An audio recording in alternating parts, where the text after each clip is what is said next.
are with Mother Sick. Who are we? The Saxons. What they want? Music. What they get? Music. What they want? Music. What they get? Ladies and gentlemen, my name is Kool-Aid Hashtag Banana Fantastic, and I want to tell you the story about Junkanoo, about Saxons in Junkanoo. Come on. Welcome. Now today we got two guests for you guys today. We've got Percy, Vola Francis, and Phil Cooper. We want to find out where our history and Saxons actually came from, and what better yet. So come on in. Come on in. Come on in. My name is Percival Earl Francis, and most of my friends call me Vola, all the way back. Vola is another story that has to be told in its own time and place. My name is Philip Cooper, better known as Skin. And anybody who call me Skin really know me, because it's been back so long. But you're talking about the Saxons group. It began right behind you, not too far. My house is right in the back of the shack where we are right now. That should have been back in 60, what? I think it's the late 50s. Gwyneth Street was a very, very popular street for us, because Phil lived on Gwyneth Street. I live a few blocks up, right off Dead Cat Alley. And so I remember when we first started, we had our meeting right here in this same yard. Right where we're sitting now to do this interview was a man called George Tenquest, living right here where we are now talking. And one day he said to me, you like to beat drum? I said, yeah. I said, well, okay. Because before that, you wouldn't believe it. I used to put the drum, put the plastic on the little on the tin keg, and pull it down until it get tight. And had a crew like all my cousins used to live right in the same yard with me. You got James Lockhart, Eddie and Lockhart. You had Livingston Wallace, Sammy Tenquest, Elkin Knowles. Phil was an excellent drummer. Excellent. Not even that he was an excellent drummer, he was also an excellent drum maker. And because he used to dabble in sheep and goat skin all the time, he ended up getting the name Skin, you know. And man, listen, making drums right here in the back of this yard was his thing. And of course, when we started, I could remember we had the first meeting. He spoke about the persons who attended that meeting. And it's amazing that we are right still here today, which is 50 plus years ago, almost 60 years ago. Right in the back of you right there, it started where the group really started, as the Mason Sedition Boys. Later on, we adopted the name Saxons. It came because of a costume we was carrying called the Saxons, and that's how the name came here, Saxons.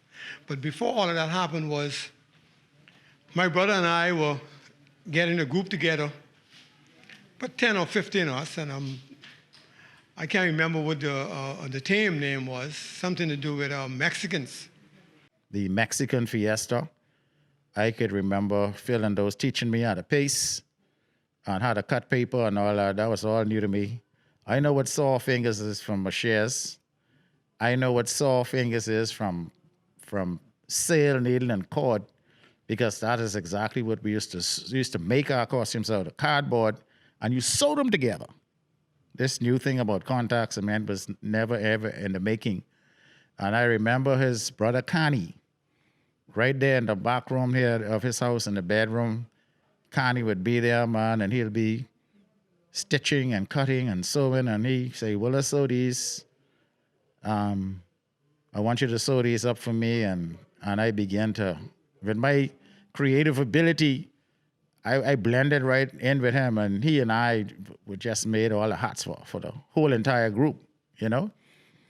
And I think after a while, a year or two later, I think he went to live in Freeport. And so, basically we were left alone. But Phil asked me if I could draw. And I drew something for him. He said, "Oh, you really could draw, eh?" And it's so amazing that he was trying to do the banner for some reason.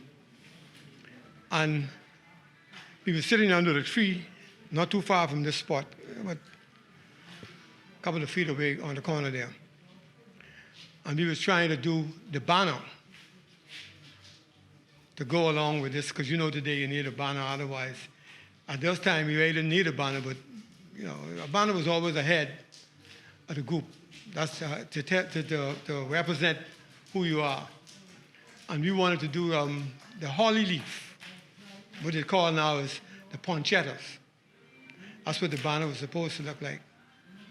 And sitting under the tree, right over there, I was trying to draw it and couldn't do it because I'm not artistic like that. Give me the drum and it's a different story. All of a sudden, around about 3:30 in the afternoon, Percy, what we used to call Vola, many people know him as Vola. He had so many names, Saigon, all those different names he had, So we're sitting down over there trying to get this banner together. He's coming from Prince William School, I think it was. Had a little backpack on his back. So I went out to him, I said, "Well, you could draw. You could draw." He said, "Yeah, what you need to draw?" I said, "We're trying to do I show him the leaf, the pancetta leaf." He said, "Skin, it's called me skin. Skin, that ain't no problem, man. What you want me to draw it on?" I said, "On this piece of cardboard right here." And for some reason or the other, the fella take a little backpack off his back, take out one pencil, and he started to draw. I told the guy who was sitting next to me, I think it was Andrew Penniman who was sitting next to me, my best friend in life. God bless his soul. And the fella just draw it. That was so amazing. I said, this talent was through this corner all this while, and we didn't know where to look for that to find this boy coming from school. And I went right from there. Man, let me tell you something. It's so amazing, the story. I can remember when Phil took me down in Baintown. Skinny, we used to call him Skinny, Little Caesar. He was a cyclist, right? He was used to race with the bicycle. I used to go to watch him ride too, down at the sports center. Him, Deuce Thompson, and Alexander the Whip Harris. I used to watch them ride. And that year when Phil told me that he wanted me to go down in the bottom with him, I was scared. I was only like around about 11, And going down there was fun because here I am now. But I had nothing to worry about because I had Phil with me, I think Andrew might have been there too. But, once you get Phil and Andrew with you, you ain't nothing to fear, Because, they never used to mess around. I had to call him in, but to get him in the group was the biggest task, because his family was, you call some people sophisticated, some you call on a different level. Bougie. Yeah, and you couldn't, they kind of, if anybody knows who Carlton Francis is, he used to be the Minister of Education, and Percy's grandparents used to live right up the road. And I went up there to ask his grandfather, of course his grandfather used to do dynamite, so you got to be careful how you approach him. I asked him, I said, "Listen, I need Percy to come in the group." He said, "What kind of group are you talking about?" He said, "You all around here making noise all night. You're talking about that kind of group, eh?" I said, "Yeah, Mr. Francis, I need Percy because Percy could draw. I can't draw." And he tell me, no, he's not napping, and say, no, I am a Percy will get mixed up in this kind of thing. So Phil really wanted me to rush. And he came. In fact, we set up something. I say, I tell you what we'll do, Phil. Let me and you go, and there was somebody else. I can't remember who the other person was. Could have been Andrew Penniman. I say, I want y'all to go to the house, and I'm gonna knock on my own door, right? And so I put Phil in the middle, and then I knock on the door. My grandfather came out, right, Elijah, and he said, "What y'all boys want?" Phil say, "We come to ask you if Percy get rush," and of course, that was a big hullabaloo, because Junkanoo and particularly him was a no. You know what I mean? No way. And so my grandmother came to the door after she heard the commotion. She came to the door and she wanted to know what's going on. And Phil said to her, we just come to ask if Percy could rush. And so she said to my grandfather, she said to him, my grandmother now, she said to him, his wife, say, "Man, let the boy rush, man." Right? And then he said, all right, okay, he could rush. But y'all got to promise me one thing. Y'all got to promise me his security, Y'all gonna be responsible for him. I don't want to hear nothing. I don't hear no nonsense. You understand what I'm saying? And of course, when that was said, I was totally protected by the whole entire regiment of the Saxons. I mean, nobody mess with Vola Francis. Mess with Vola, I'll have to call them off. You understand what I'm saying? And that's the kind of story that we basically. That's our life story. So I left, come back, and the weeks went by. Matter of fact, I think years went by. I go back to him again. I said, "Mr. Francis," by that time, Percy used to sneak out to come and help us do our costumes. So I said, "Mr. Francis, I need Percy, man." And then his grandmother came. And she said, "Phil, what happened?" I said, "Miss Francis," Mama Dida used to call her. I said, "I need Percy in the group, man." She said, "Well, if I let him go with you, you can bring him back." Hey, "Yes, ma'am, no worry, but he in safe hands." Because in them days then, we were little bad boys running around here getting in trouble all the time. That's why he was excluded from us, because the type of family he came from. Well, my family was pretty hot on that too, but I just had more leverage than him, And so, we started the group. We wanted to do the Saxons group. The costume name was the Saxons.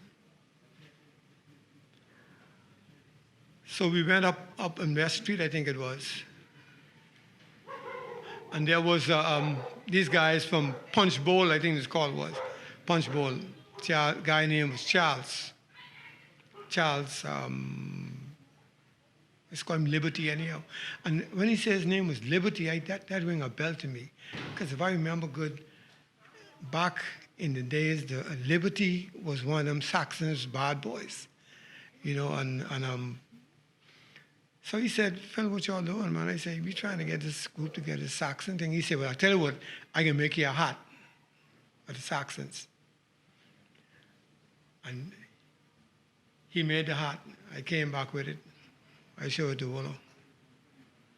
Vola said, "That's it.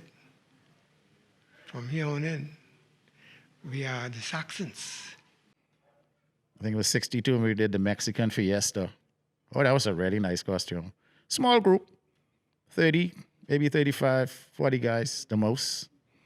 I remember we had 39 and was trying to make 40 because generally groups were regimental, right? We were like the police band. We had order. We were strict. We had side policemen and everything, and everybody was on straight lines, and we stepping on the same everything. I mean, it was just so unique, the way how we conducted ourselves. And so I didn't rush until 64, because I remember designing a costume called Egypt. That would have been in 63. And then in 64, we did the Royal Choir Boys, right? We were presently the Mason Sedition Boys at that time. We didn't really have a name. We were thinking about all sorts of names that we wanted to give ourselves. We even wanted to call ourselves the Immortals, right?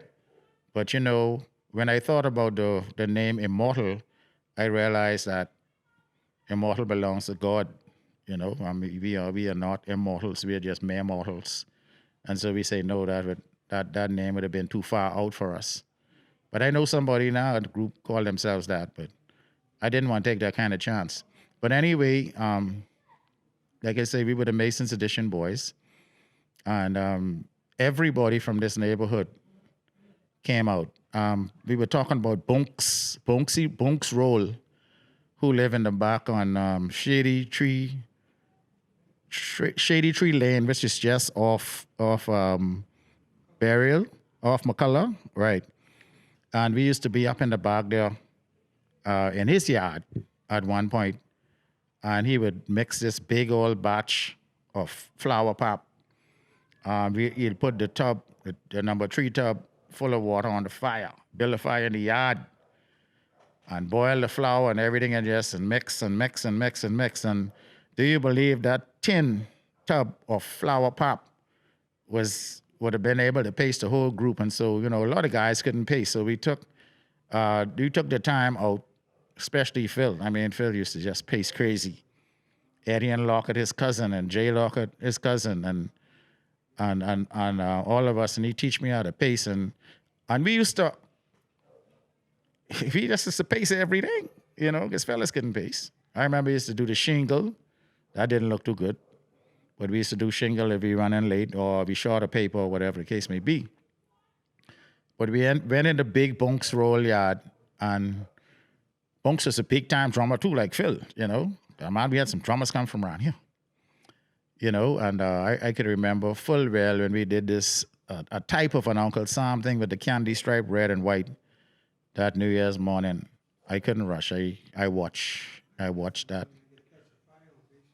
Yes, and it's amazing. It's crepe paper actually. Well, we had two kinds of paper that actually we used to paste with: tissue and crepe paper. Now, the tissue paper was dangerous because if that tissue catch on you, many guys used to run overboard, just run from Bay Street straight to the dock and dive over, because it's hard to put out that tissue, right? Now, the crepe paper was non-flammable, you see? It was non-flammable, so that kind of gave us the edge in really using crepe paper now. Of course, the paper came out of London through the Stop and Shop, and of course through the City Pharmacy right down the corner of Market Street and Bay Street. You got to go and put your order in early because otherwise, there was only one supplier, so you could get left out. Stop and Shop did a good job of bringing in the Denison product. That was good. But I can't forget the Wallace brothers, who actually came right from this back road here. This little territory right here was where we all were born and bred in Junkanoo. And all the Wallace brothers were there, like Blow Wallace, Blimp Wallace, which was Nelson, and Sam Wallace, boy, Glory Wallace, of course, was the older brother, and he's still living today. Glory is the oldest living Saxon right now, Glory Wallace. His name is Alfonso Lequest Wallace, and he is 85 years old and is presently the longest standing living Saxon. All of Freddie McKay and all of them came from this back road here. I mean, we just had a whole full crew of fellas. I remember George Williams, who lived right just over from here in the yard next door, where he actually we put him out front one year with the cloak. And of course, Sweet Richard came from this area. Sweet Richard was a Mason's Edition boy too. So Sweet was the entertainer of the day in Junkanoo back in the day. Of course, he was world famous as well. Never wear shoes, he was always bareback, and always dressed as a pirate, with swashbuckler and whatever, beads and all that kind of thing. But he was right across the street down here. In fact, we have a shack right now on the property called Party and Pace where he used to live. And so he actually started the first organized Junkanoo group in Mason's Edition on East Street, right here on the East Street corner here, sponsored by the Silver Slipper nightclub. Mr. Edgar Bain had actually owned that property, and he sponsored the first organized Junkanoo group, headed up by the Wallace brothers and, of course, Sweet Richard. And then we came right after that with Phil and George Turnquest Ton right here in the yard. Yeah, his house is still standing.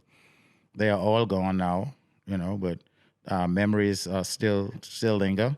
There's a big grape tree right in the yard right here, which is very historical because that is the grape tree where we had our first meeting under, Amazing. I mean, how all of this is just this evolution. The year would have been 1965 when that was the year of James Bond movie, 007 movie, Thunderball. That was on Bay Street. That would have been April of 1965. Now we didn't participate in that parade because we didn't have a sponsor. But all the big groups were in that: the Valley, the Vikings, East Bay Service, Coca-Cola out of Camp Road, Vincent and the Pepsi Cola, and all of those groups. We didn't make that cut. But that same year, Livingston Davis, Winky Davis, and his brother Prince, and John Ragnar Munnings, along with Liberty and Big Ozzy, and Fred Papa Smith, and Peter Brown, and the whole Prairie Rat crew. They invited us to join them, to become a part of their little group on the hill of Meeting Street and West Hill Street, and West Augusta Street. Now, all of they were basically they were existing north of Meeting Street, more into the Lancey town, you see? And so we didn't come down in the bottom of West Street. But I was told that they originated out of the Punch Bowl, which the little bar still exists now on Hospital Lane. All right? And so that would have been the influence with getting that particular group with John Ragnar Munnings and them starting. Now, John Ragnar was with the Wally, and then he was with the Vikings, and then after he left the Vikings, and then he started their little group on the hill. And the coalition of groups of East Street and West Street came together, right? And as a result, we became the Saxons, and the Saxons name came out of a costume of the same name. You see, it was the Vikings, right? And they wanted to copy. We were copycats back in the day. We were copycats, and then and so they brought the costume, the Saxons. I remember they invited Phil and I and somebody else. They invited us to come to a meeting with them to see what they were doing, And we went upstairs in this 3-story house right opposite Western Cemetery. And there was this costume already pasted and everything and so on, built, and they were ready to go to Bay Street. And so they asked me what I thought, but I didn't make any comments. Phil and I, as we were walking. So we walked home that night, and then Phil asked me what I thought, and I say, I think I can improve on this costume. You know what I mean? And then I went ahead and rebuilt the Saxon helmet. And I can tell you the truth. That Saxon helmet, what I built, when they saw that helmet, everybody wanted one of them, And so we generally took over that whole thing. We predominated that in Mason. Then everybody began to come to Mason's Edition from all over. They began to come. Well, I got to go by, I need one of them helmet, And that's basically how my design career emerge, and that's what helped me for them. They named me the leader. I never asked nobody to be no leader, you know.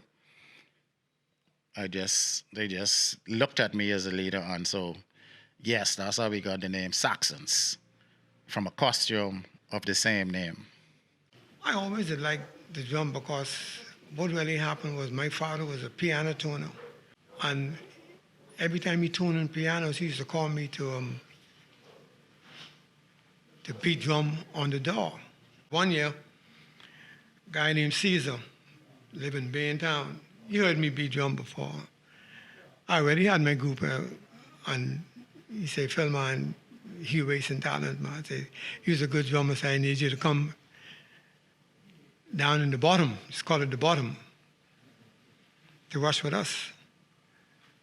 So I told Percy, boy, I said, Vola, maybe we could get a little strength from that area. Let's go check him out.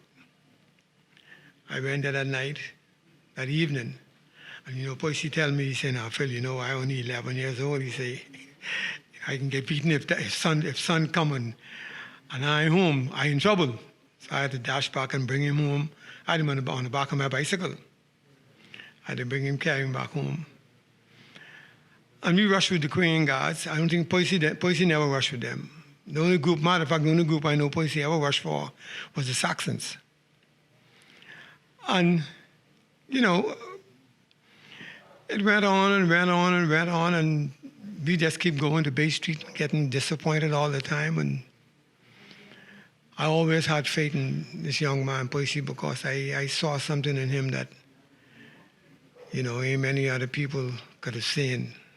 But his artistic ability was phenomenal, man. The guy was fantastic. The biggest problem was getting him in the group. I keep him out and he get beaten, for being out with me. I used to take responsibility for him. And as boys growing up, entertainment was big, very, very big in this community. I'm talking about this was a cultural mecca. You couldn't sleep in the night for James Brown hollering, please, please, please, please. We had all sorts of stars coming there. I'm talking about the top of the line, Roy Hamilton and Frank Sinatra, and the list goes on, James Brown and etc. So we actually grew up in a sort of cultural environment. So Junkanoo for us wasn't nothing new. You hear drums playing every single day in Mason's Edition, coming from the same little back road here with the Wallace brothers who live just south of the Silver Slipper nightclub. But I worked at Butelco. I joined Butelco in 1965. Okay. And Gus Cooper, I don't know why people believe that the Saxons came out of the valley. The Saxons came out of my belly. That's where they come from. It started with me. Amazingly, my uncle Carlton Francis was an educator, one of the best in the country, right? He was the headmaster of a number of schools. He was actually president of the board of education back then and all of that. And he helped to form the Teachers Association and all that kind of thing, because it was rough for teachers back in the day. And he was instrumental in trying to bring all that together. But he lived in the valley. He lived on the corner of Arundel Street on Mount Royal Avenue, right off from Seashells Restaurant, north of Seashells, just the road. The house is still there. It used to be Dr. Rolls. After he moved and he went into Winton, Windsor Estates actually, I used to clean his house every Saturday. Clean his house, clean the car, clean the yard, right? And I would get breakfast, I'll get dinner, I'll get paid. In fact, he would give me 4 shillings, which was plenty money in them days, On evenings, he used to teach evening classes, you see?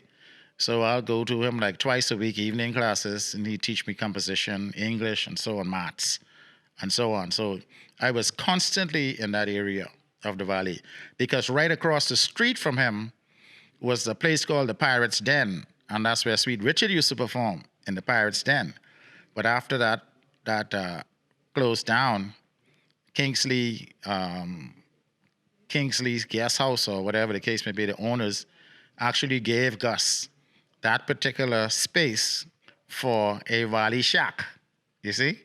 And so because the Wally Shack was right across the road from my uncle, they thought I was a Wally because on Saturdays I'll be all up through the Wally, you know?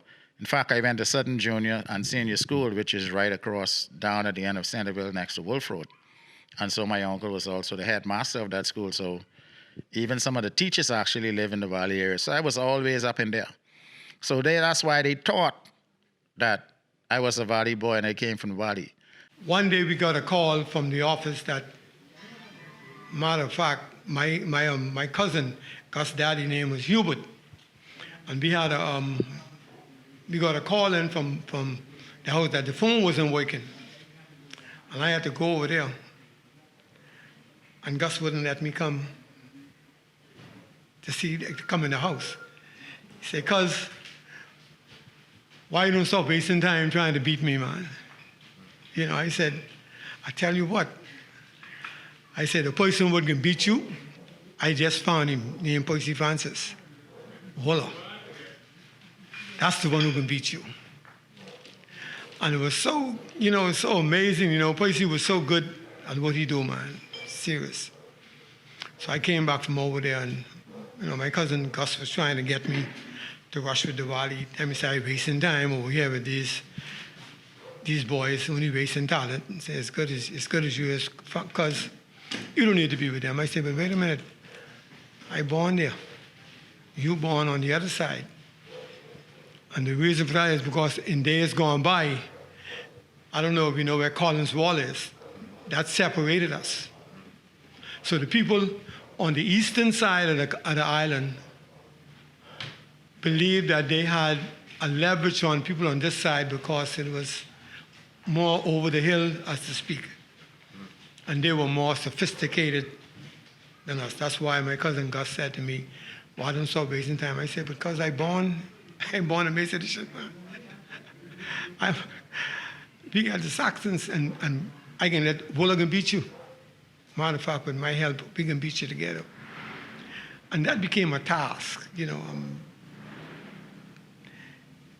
every time we get to Bay Street, Valley first, East Bay Service second, Punch Bowl third, Saxons fourth. They used to call us "come forth," and we really took a lot of beating. But I told my cousin Gus, I said, "Listen, I got your remedy, man. Like Bola Francis, that's the one. He's the artistic. I can't draw," but I say, "But he can put the costumes together, and that's where we can beat you." Now, I always knew what the Wally was carrying because I had a friend who couldn't pace, and he was a Wally boy. And so he knew that I could pace. So he'd bring all the Wally costumes to me to pace for him, right? And he lived up on the top of Mount Royal Avenue Hill, right? He lived on top of there. Hawkins Hill, they call it. And so because I had a connection with him, they also thought that I had a connection with the Valley. But I used to pace for him, and he used to pay me because, that helped to pay my school fees. In fact, what was so interesting is that from my contracts, I was able to pay my own school fees. I already didn't have to depend on my daddy or my parents because I had my means in which I was doing some stuff, and I saved my money. So when people say, "Well, I'm from the Valley," "Oh, well, I used to rush for the Valley," I just want to make it emphatically clear that I never rushed for the Valley boys. But a number of Valley boys were my friends, right? Because some of us actually went to school together as boys, but never, ever rushed for them. Never intended to rush for the Valley. But I always say this, when people say I'm from the Valley, I tell them, I say, yeah, I am from the Valley, but I am from the Valley of the Saxons. Because you have Collins Wall that splits us right down the middle. So everything west of Collins Wall will be Saxons and whatever, Chippy or the Punch Bowl or East Bay Service or the Vikings and all that. And then, of course, the predominant Wally boys were on the eastern side of the wall. They used to massacre us. Them guys really had it together. But I can honestly say that I learned a lot from Gus Cooper, simply because I used to pace for this guy, and so I knew exactly what he was doing. So that helped me, too, in my design development. So, yeah, I was influenced by Gus, and I could honestly say that most of us were, in Junkanoo, because Gus was the man who already set the trend for themed costumes. Although we had themed costumes before, but then there were regular red, whites, and blues throughout the early 50s, tassel hats, red, white, and blue. That was kind of common. And the reason for the red, white, and blues was because of the coronation of Queen Elizabeth II, which was, I think, around 52 or 53, somewhere like that, when she took the throne in Britain. Union Jack flags were everywhere in this place. Even all the school children were waving Union Jack flags, And so we'll celebrate the Queen every 24th of May, which was called Empire Day. Empire Day was throughout the whole Commonwealth. What they call it the Commonwealth, but it was originally the Empire, which was all of the countries that came under the British rule, you see? And so that influenced Junkanoo with its color, you see? And the red, whites, and blues. And it wasn't until East Bay Service with Megan and them and Gabriel. Oh, I catch Gabriel, man. He used to just, Gabriel used to have this, you know what I mean? He had this. He was like bow-legged, so he, and I admire Gabriel. I also admire Sweet Richard a lot. In fact, I am sweet. I am sweet now. I copy the cape and everything from him. So you have to blame Sweet Richard for all them crazy cutlass moves. He used to swing this cutlass all over the place. So, that's where I get the chopping move. And so I add in the head and the teeth and the eyes and the grimaces, and, and all that kind of thing, and the body move. And so I used to carry a cutlass. But of course, I wanted to use both sides of my body, so I dumped the cutlass and began to chop from left to right, left to right. You understand what I'm saying? And, years gone by, and we keep getting beat up, until I think it was in 68 or 69, maybe in the early 70s, when we carried the crawfish. Myself, John Munnings, Percy, in the back of Percy Francis Demiard. And that was our first victory on Bay Street. Right. And so after I got the permission to rush, that year we designed, I would have been 64, that year we designed the Royal Choir Boys, all right, which looked similar to the Beefeater of London. They were the Royal Choir Boys of London. And we got Ford Price. That was our first time actually in the money, And so all along before that, we were getting consolation prices. Like a consolation price was 20 pounds. That was really nothing, but we used to have our little drinks and eats. And the rest is history, man. We did a lot of traveling, all over. Junkanoo was good to me. Right now, I'm retired. I had my share of it, but Junkanoo was good to me. It carried me to see half of the world, and I had no regrets. So join us next time to get that ooh, will mother sick about more Junkanoo stories. My name is School It. Thank you for watching.